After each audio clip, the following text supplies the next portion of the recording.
Sanae. A friend? An enemy? At this moment is how I'm going to apologize to Megami for doubting her judgment of Sanae. Suddenly, I felt the soft warm lips of Megami making contact with mine. I was always treated as a tomboy because of how I acted on the outside. But on the inside, I wanted to look pretty. Little by little, and it was honestly pretty cute. Whatever the reason she might have. Hey Megami, with that being said, you're really... I decided to what's... What's happening? Yuji? Yuji? Are you okay?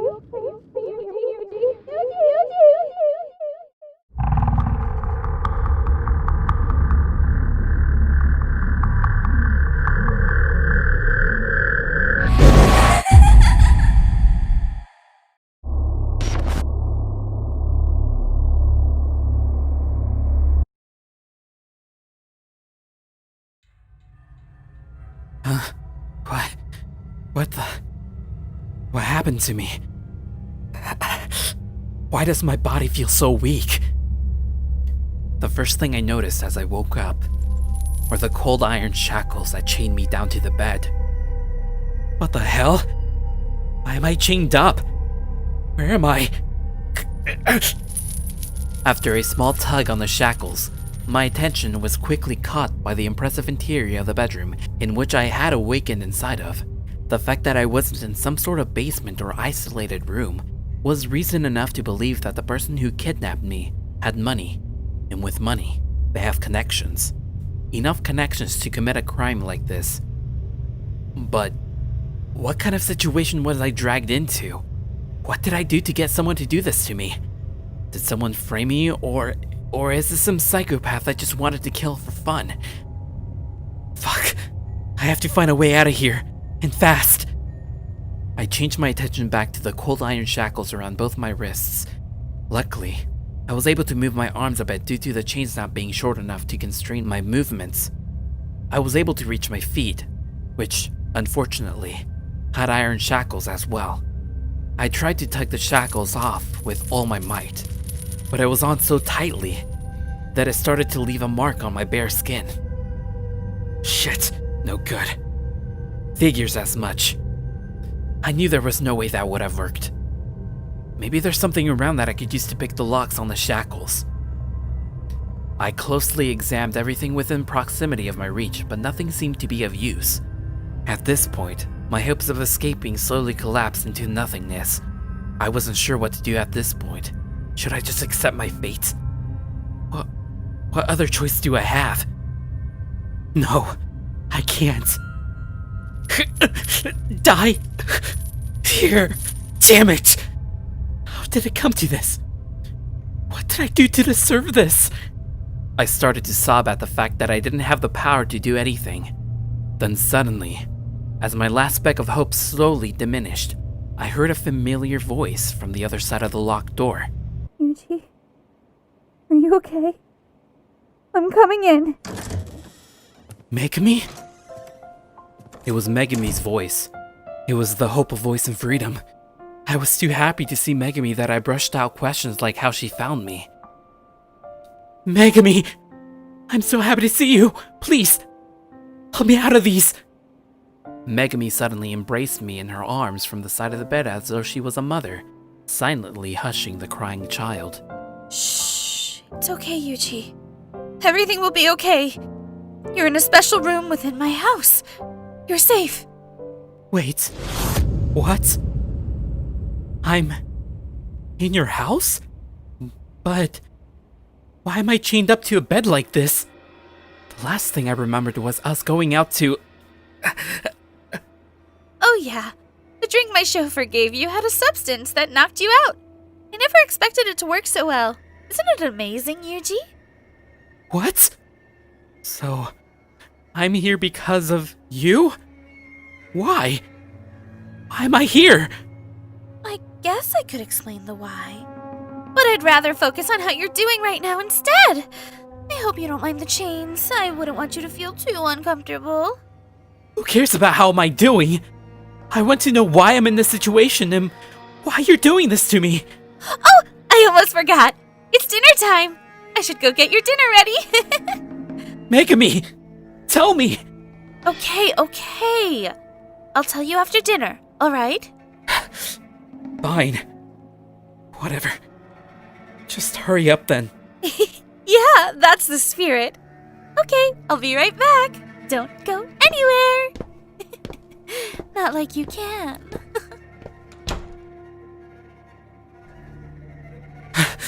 Why is she doing this? What's wrong with her? Megami.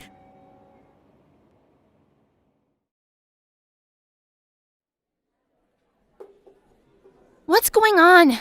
How am I supposed to apologize to Megami if I don't know where she is? She's either avoiding me intently or she's absent. I guess I could try my luck by asking Yuji to give me Megami's number. And sent. Although it would have been better if I could have just talked to Yuji in person. But I don't blame him for being so distant from me after what I did. Usually he would have been at school right about this time.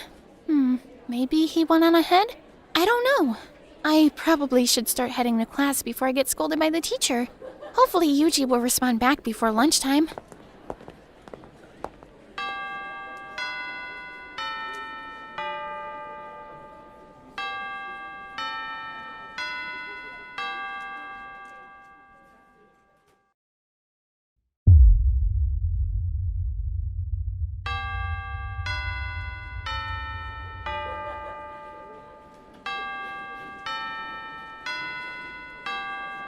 Why hasn't he responded yet? Is he even at school?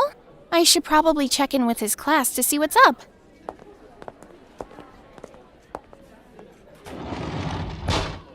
Hey you! Do you know if Yuji is here? Huh? Yuji? How the hell am I supposed to know? No one cares about that guy. So why would I know? Fine. I'll take that as a no. I guess I'll check in with his homeroom teacher then. He should be in the faculty room at this hour of the day.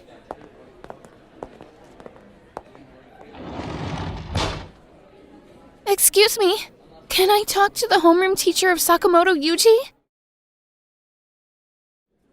So Yuji and Megami haven't been at school for the past 2 days. Are they sick? But there's no way both of them could be sick at the same time. I know Yuji hates me, but I'm worried. It's a good thing the teacher told me where they both lived. I didn't want to bother Yuji, but I guess since his homeroom teacher told me to hand him and Megami their assignments, I have no choice. This is going to be weird. I hope Yuji won't mind.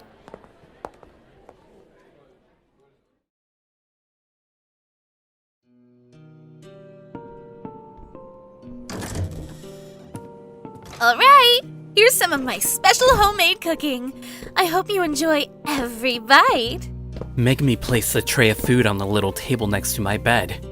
It actually smelled pretty good and for a second distracted me from the fact that I was in chains. But I quickly snapped back into reality. Open wide. I'm not... What the hell? Are you trying to choke me or something? Oh, I'm sorry about that. Are you okay? Am I okay? Are you kidding me? What kind of question is that? Do I look okay to you? Well, since you seem to have the energy to talk back, then I'd say you are. I started scanning the tray for something that I could use as a way to escape, but nothing. The utensils she used to feed me were made out of plastic, which won't be any good against iron chains. Oh, are you trying to look for a way of escaping? Why would you want to do that? Wouldn't it be better to let yourself be held here with me? After all, I could feed you and meet all of your needs. That's just a glorified prison. Why would I want to live in a place where I have no choice? Who needs choice when you have me deciding what's best for you? Don't fight it. You belong to. Who would have the nerve to interrupt my bonding moment with Yuji? Suddenly, I hear a familiar voice from a speaker-like device coming from the other side of the room. It sounds like Megami's chauffeur. The same chauffeur who put me down for the count. How can someone play along and pretend like nothing is happening? Why would he help Megami? What is wrong with these people?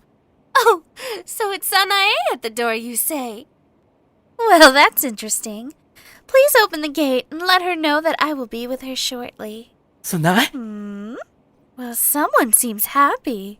What happened to that anger you had for Sanae? Did you forgive her for what she did to me? What she did to you was unforgivable, but that doesn't mean I can't forgive her. She is still a friend of mine. Oh, a friend, you say? Well, not for long. Megami got up from the chair that was stationed right next to my bed. What the hell does she plan on doing? She wouldn't. Would she? I mean, she went and drugged me. Would she really do that to Sanae? Shit. I have to stop her. Otherwise, please, whatever you plan on doing to Sanae, I beg you, spare her. So you would even beg for her life? Even after what she did to me? Well, I guess that's that. Megami, without another word, quickly paced herself out the door. She closed the door on her way out. I tried to scream, but with the size of this place, I wondered if anybody would be able to hear. In this state, what am I supposed to do?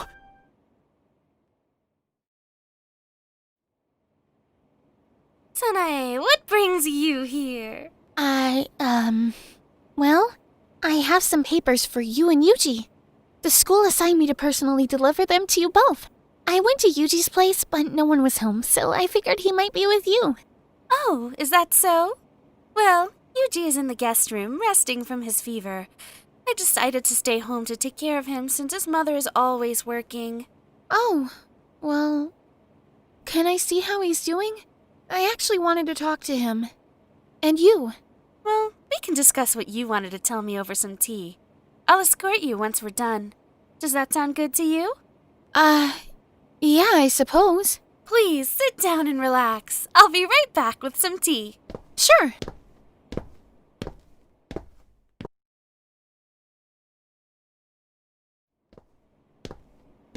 Alright, there you go. Be careful. It's hot. Oh, thanks, Megami. So, what did you want to talk about? Well, I wanted to say, I'm really sorry. Oh, really? Yeah, I shouldn't have done all those things to you. It was really wrong of me and I regret everything. Oh, don't worry about it. As a girl who's also in love with Yuji, I totally understand where you're coming from. You love Yuji? Looks like I did an oopsie. Please don't tell anyone. It's so embarrassing. Don't worry. I won't tell Yuji. It's the least I can do after what I did. Really? Thank you so much. I would really appreciate it. Oh, how rude of me. I forgot to bring out some sweets. I'll be right back. No, don't worry about it. I'm okay. No way. You should totally try some of the sweets I have. They look really cute and you'd love them. Now sit tight, okay? Oh, all right then.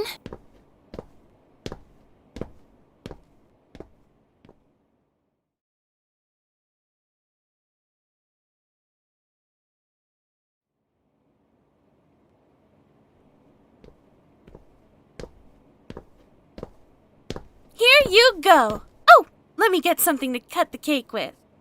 Sure.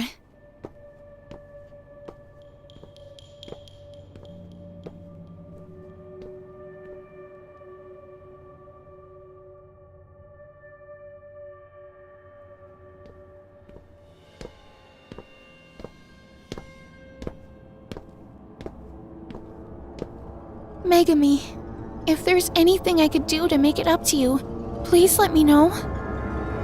Oh, well, if that's the case, please die.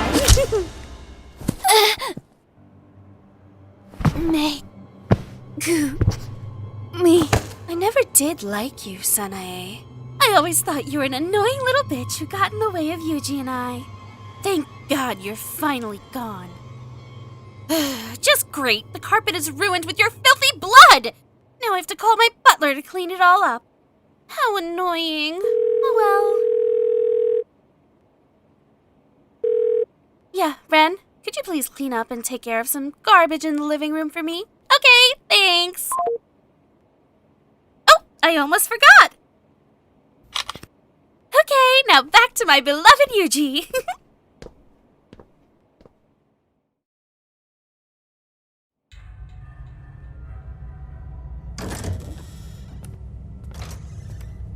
Sorry for being late, my darling. I was taking care of the trash. No, you couldn't have.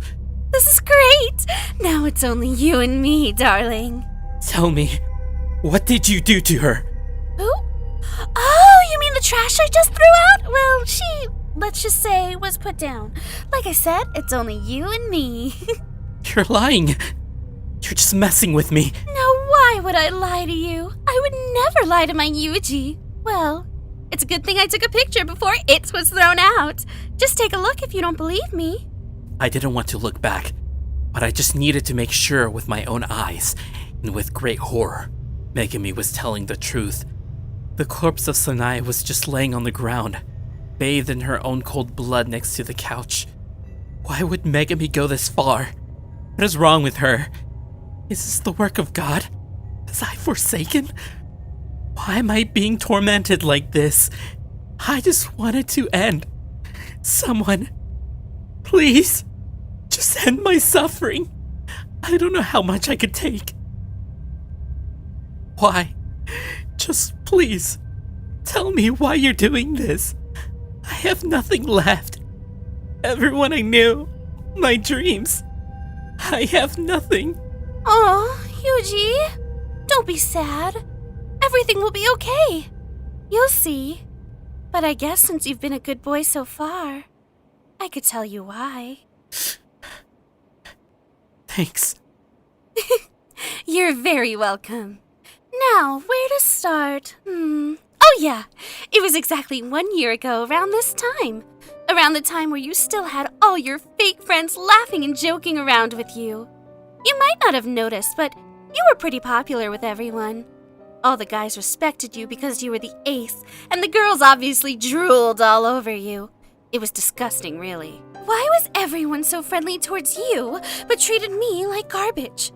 What made it worse was the fact that the bullies who made my life miserable had a huge crush on you. All they would talk about was how they wanted to make you their boyfriend. Made me want to vomit. But even more annoying. So annoying that the fact I wanted to see the look on their faces when they found out that the perfect little guy they admired turned out to be something he wasn't. But it wasn't just them. I wanted to see everyone's faces.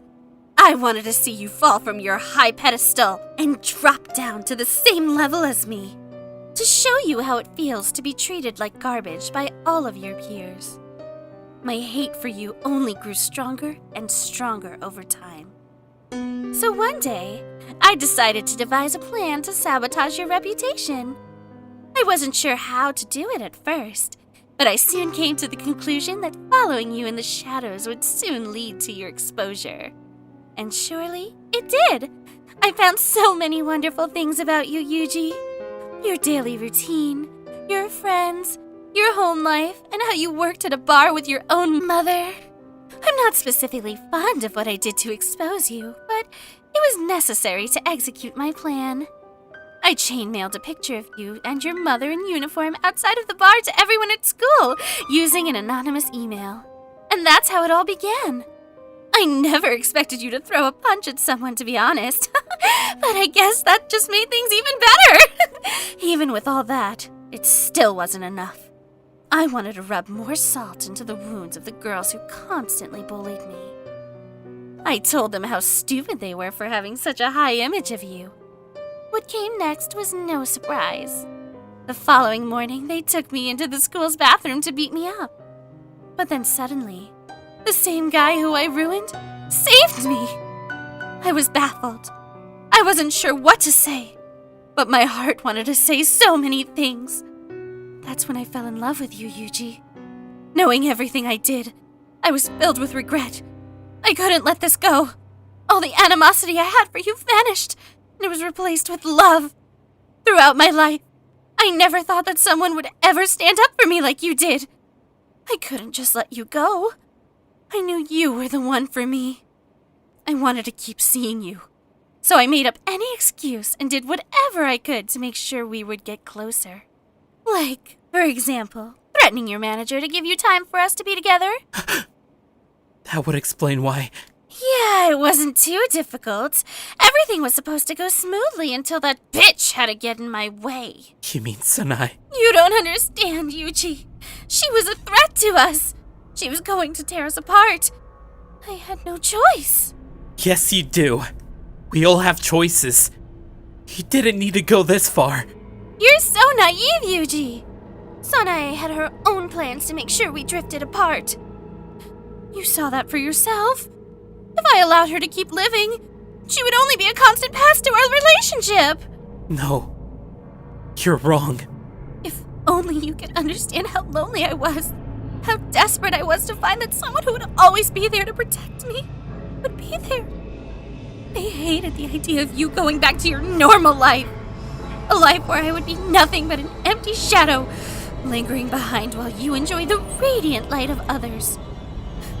I don't want to be alone. Not anymore. And as long as I have you, I won't be. Megami, I would never. Shut up! We both know that you would eventually forget me. You don't know that. But it's okay now, because I have you, and you won't ever leave me. Because that's not a choice you can make anymore. Don't do this. Meg. Oh, please excuse me, my love. Yes? What? That can't be. Her body should be... Damn it. Huh? What happened? Don't mind it. I'll be right back, so sit tight.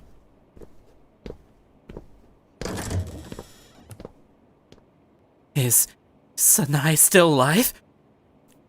Then, based on Megami's reaction to that phone call, it could only mean that Sanae somehow survived. She somehow made it alive. Thank God. I thought she was gone. I have to make sure she knows where I am. Megami carelessly left the door open because she was in a rush, so at least I know that she might be able to hear me. I started yelling at the top of my lungs, desperately pleading for help from Sanae, in hopes that she would hear me and unchain me from these shackles. Suddenly, I hear footsteps coming from the other side of the hallway outside of my room. A faint voice called out my name.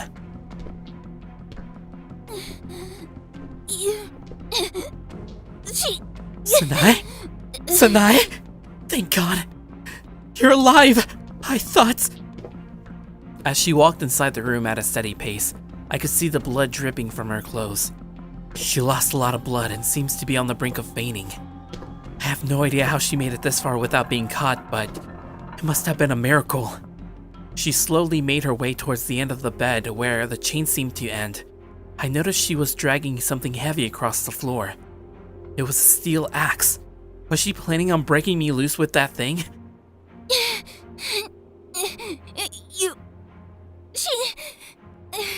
Stay back. And with one swift move, she broke the chains, freeing me of my impending fate.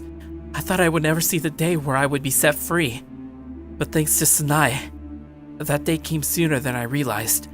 I quickly rushed over to Sanae. Sanae, you're bleeding! Are you alright? I could tell she was struggling within her movements. She must have used up all her energy setting me free. I have to do something to stop the bleeding. So I tore some bed sheets and strips and wrapped her around her wounds.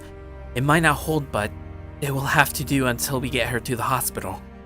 As I was doing my best to make some bandages, she collapsed to the ground. I rushed over quickly. Sanae! Hold on! Don't you dare close your eyes.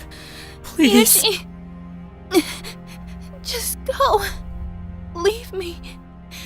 There's no way I will make it. Please. Just go. But Sanae! She then hands me her phone as a last parting gift. Although the phone had no service, I had to get outside, or at least as far away as possible from the mansion in order to call the cops. I don't want to leave Sanae here. Not like this, but... I'm sorry, Sanae.